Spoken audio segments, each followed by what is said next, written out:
بسم اللہ الرحمن الرحیم۔ تو افضل حج کیا ہے کہ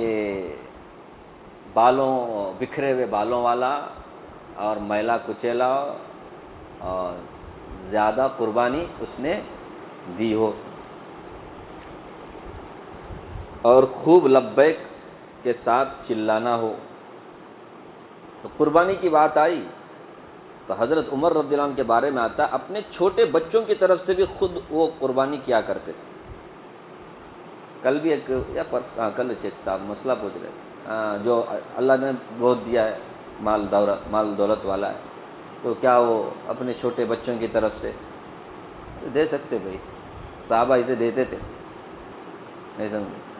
ان کے اوپر قربانی واجب نہیں ہے، لیکن قربانی کا ایسا عمل ہے، آدمی کو کیا کرنا چاہیے؟ اپنے طرف سے بھی، نبی کی طرف سے بھی، اور بچوں کی طرف سے بھی دینا چاہیے۔ ہو سکے تو اپنے کو الف با قرآن پڑھانے والا استاد ہے، اس کی طرف سے جتنا قربانی ہم دیں گے اتنا فائدہ۔ ہمارا نبی صلی اللہ علیہ وسلم نے 100 دیے، کس کی طرف سے دیے؟ اپنی امت کو بھی یاد رکھا۔ تو قربانی کا ایسا عمل ہے۔ میں نے اس سے پہلے بھی آپ کے سامنے مسئلہ ہے، بدنی جو عبادتیں ہوتی ہیں اس میں ہم ایک آدمی کی طرف سے دوسرے آدمی کی طرف سے کر لے کے نہیں جانے گے۔ جو عبادت مالی عبادت ہے اس میں ہم کیا کر سکتے ہیں؟ خوب اس کی طرف سے اس کی طرف سے بول کے خرچ کر سکتے ہیں، سمجھ رہے؟ صدقہ خیرات کرنا چاہتے ہیں، کبھی اپنی طرف سے، کبھی اپنی بیوی کی نیت کی ہے بیوی کی طرف سے، کبھی اپنے بچوں کی طرف سے، اللہ ان کی طرف کیا بھی آنے کا نہ کو مصیبت، کبھی اپنے ماں باپ کی طرف سے، اللہ کہیں سے بیماری آنے کا نہ کو ہمارے ماں باپ اچھے سے رہنے دے، صحت مند رہنے دے، سمجھ رہے؟ تو قربانی دینے کا، خوب قربانی دینے کا اللہ نے دیا ہے، ویسٹ نہیں اس کے بعد صدقہ خیرات کرے تو صدقہ خیرات کرو بھائی، بہت آپ کے اندر جذبہ ہے، اس کا دوسرا وقت ہے۔ اللہ صرف 3 دن چاہتے ہیں قربانی کے، کتنے دن؟ سال میں 3 دن نا قربانی، وہ 3 دن میں بھی صدقہ خیرات، ارے باقی 300 کتنے دن باقی؟ 50 پر 60 پر 3 360 دن ہے سال میں، 50 پر 7 دن ہے، 350 پر 7 دن ہے، اس میں خوب صدقہ خیرات کرو۔ یہ 3 دن میں اپنی عقل مت چلاؤ، قربانی خوب کرو، اللہ کو بہت پسند ہے، بہت یادگار ہے حضرت ابراہیم علیہ السلام کی۔ خیر میں کہاں گیا جی؟ آداب پڑھ رہا تھا، نہیں پھر سے پیچھے گیا۔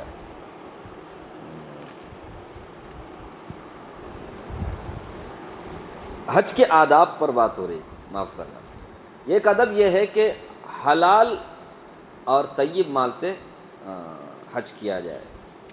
جب گھر سے نکلنے لگے تو اس وقت کی مخصوص جو دعائیں ہیں جو حدیث میں کثرت سے آئی ہیں اس کو پڑھ کر کے نکلے۔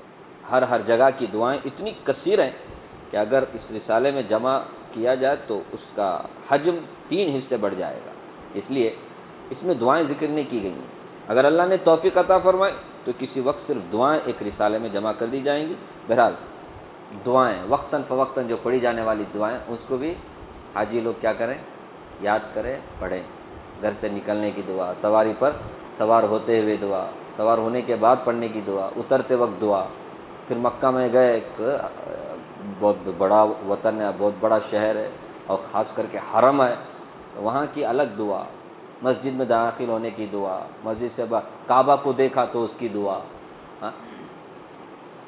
اس طرح سے بے شمار دعائیں ہیں۔ تو چلتے وقت مقامی رفقا، اعزاء، احباب سے بھی اپنے لیے دعا کی درخواست کرے کہ ان کی دعائیں بھی ان کے حق میں خیر کا سبب ہوں گی۔ نبی کریم صلی اللہ علیہ وسلم کا پاک ارشاد ہے، جب کوئی آدمی تم میں سے سفر کرے تو اپنے بھائیوں کو سلام کر کے جائے، ان کی دعائیں اس کی دعا کے ساتھ مل کر خیر میں زیادتی کا سبب ہوں گی۔ الوداع کہتے وقت مسنون یہ ہے، یوں کہے استودع اللہ دینکم و امانتکم و خواتیم اعمالکم۔ ٹھیک ہے؟ تو حج کرنے والے جاتے ہیں تو ملاقات کرتے ہیں، تو ملاقات کر کے جانا اچھا ہے، ان کی دعائیں بھی اسے ملیں گی۔ جو ملاقات جس سے کی جاتی ہے اس کو چاہیے کہ وہ بھی کیا کرے؟ الوداع کہتے وقت اس کو دعا دے۔ یہ دعا ہے، استودع اللہ دینکم و امانتکم و خواتیم اعمالکم۔ ہم کو دعائیں یاد نہیں رہتی، ملاقات کرتے، پڑھنا کیا معلوم نہیں، کوئی بات نہیں، اردو میں تو کم از کم اللہ تمہارے سفر کو آسان فرمائے، اللہ قبول فرمائے، قدم قدم پہ اللہ مدد فرمائے، تمہارے ایمان کی اللہ حفاظت فرمائے، تمہارے جان کی اللہ حفاظت فرمائے، تمہارے مال کی اللہ حفاظت فرمائے۔ اردو میں تو بھی آتا ہے، اس میں سے بھی بول کیا دعا اصل ہے تو مقصد، الفاظ مقصد نہیں۔ اگر نبی صلی اللہ علیہ وسلم سے جو منقول دعائیں ہیں، جو الفاظ نبی کے ہیں، اگر انہی الفاظ کے ساتھ دعا دی جائے بہت اچھا ہے۔ لیکن کبھی کبھی تو الفاظ تو وہی ہوتے ہیں لیکن معنی مطلب کچھ بھی معلوم نہیں رہتا، تو پھر پڑھ کو کیا فائدہ؟ دعا میں جان اس وقت آتی ہے جب معنی مطلب بھی، اس لیے مقصد کیا ہے اس پر نظر رکھتے ہوئے اردو میں بھی کیا کر سکتے، دعائیں دے سکتے ہیں، تو ہمیں دعا دینا چاہیے۔ ہم لوگ اس میں کنجوس ہیں، پیسے بھی دیتے نہیں، دعا دینے میں کیا جاتا ہے، کیا جاتا ہے دعا دینے میں کنجوسی کرتے۔ ہاں انشاءاللہ انشاءاللہ دعا کرو، ہاں اللہ انشاءاللہ انشاءاللہ، اس پہ بھی انشاءاللہ، پیسہ دینے میں انشاءاللہ بولتے ہیں، مجھے سمجھ نہ تھا ابھی نہیں ہے جیب میں، چلو بھائی انشاءاللہ، وہ بھی ماشاء اللہ ابھی گوگل پے میں پیسہ نہیں تو کیا ہے، ابھی تو انشاءاللہ انشاءاللہ۔ بس نقد دعا دینے میں کیا گیا آپ کا؟ ابھی انشاءاللہ بول دیا، اس کے بعد زندگی میں دعا نہیں کرے اس کے لیے، وعدہ خلافی ہوگی نہیں، انشاءاللہ کیا؟ مجھے تعجب ہوتا ہے، کبھی کبھی ہمیں تو ملاقات کرتے ہیں، ان کو ہمیں نقد دعا دے رہے ہوتے ہیں، پھر اس کے بعد ہم درخواست کرتے ہیں، پرسوں جیسا ہوا انشاءاللہ، حالانکہ میں کیش دیا اس کو دعا، میں اس کو کیش دعا دیا، نہیں انہیں بھی سوچا انشاءاللہ بولے تو وہاں جانے کے بعد تمہارے کو دعا کر دو، نہیں اچھا گمان کرنا کیا لیا کرتے۔ جب گھر کے دروازے سے نکلے تو اس وقت کے لیے بھی متعدد دعائیں حدیث میں آئی ہیں۔ ایک حدیث میں آیا ہے جب آدمی گھر سے نکلتے وقت یہ دعا پڑھے بسم اللہ توکلت علی اللہ لا حول ولا قوت الا باللہ العلی العظیم، تو اس سے کہا جاتا ہے کہ تو اپنے مقصد کی طرف راستہ پائے گا اور راستے میں تیری حفاظت کی جائے گی، شیطان اس سے دور ہو جاتا ہے۔ روزانہ ہم گھر سے نکلتے کہ نہیں، نکلتے اندر جاتے، نکلتے اندر جاتے، تو یہ پڑھے، مقصد بھی ہم پائیں گے انشاءاللہ، شیطان بھی ہم سے دور رہے گا، ہم اس سے کیا بھی غلطی، گمراہی، الٹے سیدھے کام نہیں ہوں گے انشاءاللہ۔ یہ پڑھنا بسم اللہ توکلت علی اللہ لا حول ولا قوت الا باللہ العلی العظیم۔ جب سفر شروع ہونے لگے تو قافلے میں کسی دیندار، سمجھدار، تجربے کار اور متحمل مزاج، جفا کش، متواضع شخص کو امیر بنایا جائے۔ سمجھ رہے؟ اب جماعت ہوتی ہے، 4-5 آدمی ہوتے ہیں، 15-20 آدمی ہوتے ہیں، کوئی ایک آدمی امیر ہونا ہی چاہیے، سمجھ رہے؟ ٹور میں جانے والوں میں ایک امیر باقاعدہ ہوتا ہے ٹور والوں کی طرف سے، حج کمیٹی میں جاتے ہیں نا اس میں امیر ہوتا نہیں، سمجھ رہے؟ وہاں جانے کے بعد معلم وہ ملتا ہے، وہ الگ بات ہے۔ اس میں امیر بنانا بولے تو حج کمیٹی والوں کو کیا کرنا پڑتا ہے، ایکسٹرا اس کا خرچ دینا پڑتا ہے۔ کون دیتے ہیں؟ کون بھی دیتا نہیں، اس میں نہیں ہوتا۔ کیا جگت بھائی ہوتا ہے کہ نہیں ہوتا؟ ٹور میں ہوتا ہے، امیر ہونا چاہیے، امیر نہیں ہو تو بہت مشکل ہے۔ سب اپنا اپنا الگ الگ کرتے رہتے ہیں، الٹا سیدھا، ایک امیر رہا تو اس کے پیچھے پیچھے چلتے ہیں، امیر صاحب، تو اس میں پورا نظام ہے نا، سسٹم اچھا چلتا ہے۔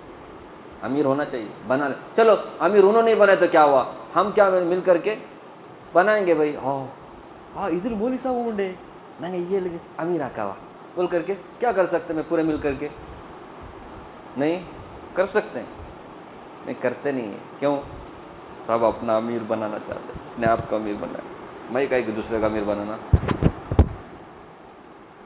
میں امیر نہیں سمجھے؟ کوئی بھی ایک آدمی جھکنے کے لیے تیار ہے، امیر بنا بولے تو اس کے پیچھے پیچھے چلنا پڑتا ہے نا، یہ کیسے ہو سکتا ہے ہمارے؟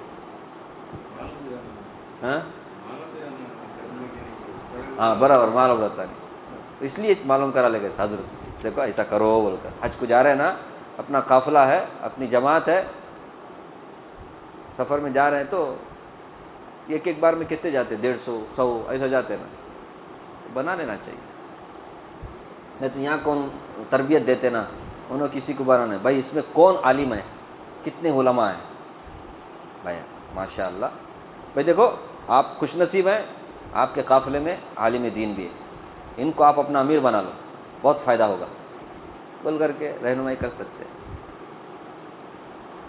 ابھی حج بھون میں تربیت ہوگا دور کی بات، وہاں پانی پوری، بیل پوری، وہ پوری، یہ اس میں بھی بزنس، سائڈ میں کون کی سب رکھیں گے لے، عورتیں لڑکیاں آ کے کھا رہے پی رہے، جیسے یہ اسٹریٹ فوڈ یہاں کا شہروں کے گلیوں میں ہو رہا ہے نا، ایسا وہاں بھی ہو رہا ہے، اس میں بے حیائی ہو رہی ہے. ایک مولانا بیچارے اس پر بات کریں، مشہور مولانا ہے، نام لینے کی ضرورت نہیں، آپ جانتے ہیں ماشاءاللہ، بہت فیمس مولانا ہے، پی ایم مزمل صاحب مولانا. وہ بے حیائی پر بات کرے، کسی کو مرچی لگی اس کا ڈیبیٹ وہ کیسا. اچھی بات آج مولانا لوگ بولتے ہیں نا، برداشت کرنے کی طاقت نہیں ہمارے میں. انہوں کیا غلط بولے؟ ایسے پاکیزہ سفر حج کو جا رہے ہیں، ایسے ٹائم پر اس طرح کی بے حیائی مناسب ہے؟ تو اس پر انہوں بات کی ہے. اچھی بات ہو، کون بولتا نہیں آج کل، ہضم نہیں ہوئی. دیکھو وہ کون کی مسلمان اچھے پیٹ، وہ اس کے خلاف میں ویڈیو بنا رہے ہیں. اب اسے نہیں ہضم ہوئی سچی بات، تو غلط بات دوسروں کو کیسے ہضم ہو سکتی ہے؟ لے ان کے فینس لائٹس پورے جاگ گئے، انہوں اپنا اپنا ویڈیو بنا رہے. یہ آج کل کے مسلمانوں کا حال. آپس میں سمے برابر. یہ ایک آدمی نیک بات بول رہا ہے تو اسے برداشت کرنے کی طاقت رہنا نہیں. میں پرسوں بھی بولا نا، مسجد میں موبائل بات کر رہے ہیں مسجد میں. بھائی مسجد ہے، اللہ کا گھر ہے، تمہارا کام کرو جی. تمہیں برداشت نہیں. کوئی بھی ہم کو نہیں بولنا.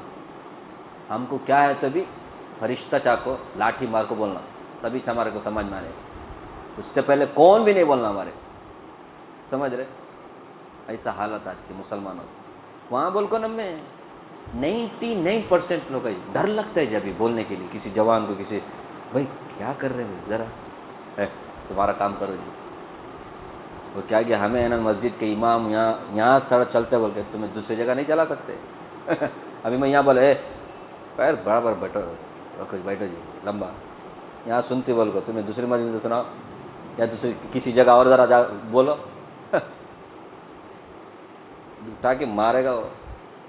ہاں طاقت نہیں ہے ہم اندر برداشت کرنے کی، سننے کی.